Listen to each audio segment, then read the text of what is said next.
Welcome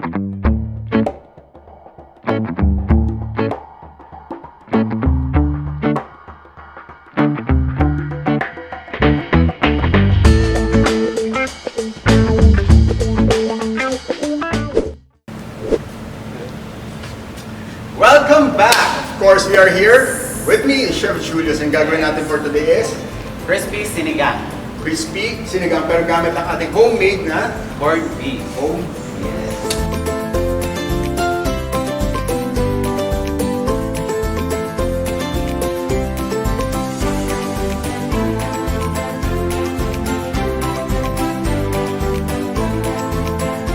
Let's start.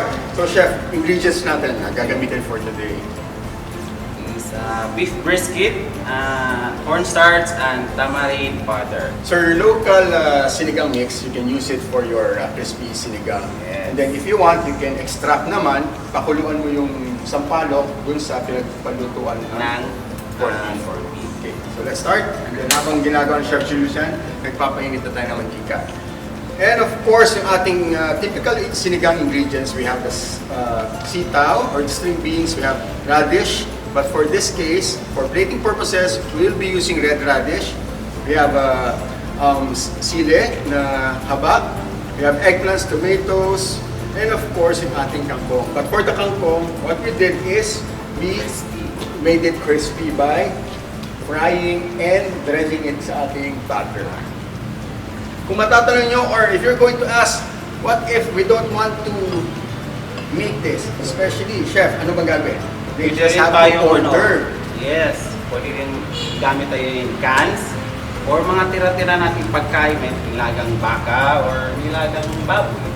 And the mga leftover, you can use it. Pero mas makasave naman po tayo.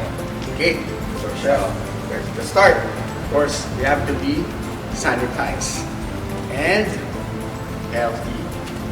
So chef, let's start. We have here some corned beef. Itong corned beef, ginawa natin, hinimay-himay natin yan.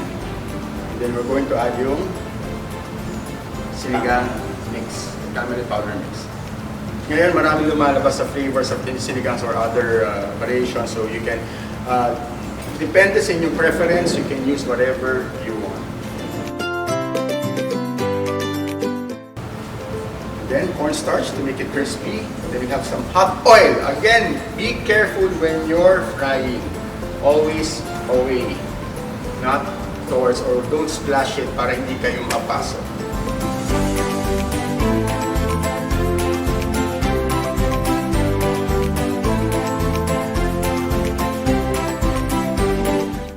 Then habang nagpa-fry si Chef Julius, we prepared here a plate or a bowl with paper towel para once cooked, we're just going to put it here to drain the excess oil. It's very fast, easy, simple, and very quick.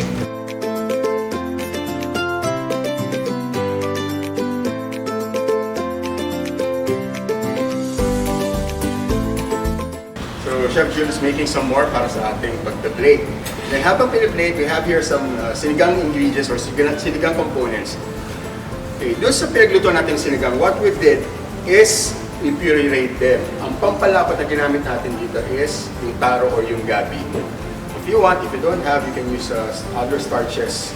Iba gumagamit na ng potatoes, iba rice, may iba cornstarch. But make it as natural as possible for this for the sauce. Okay, so while Chef Julius is frying, I'll start plating.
have it, our crispy corned beef sinigang.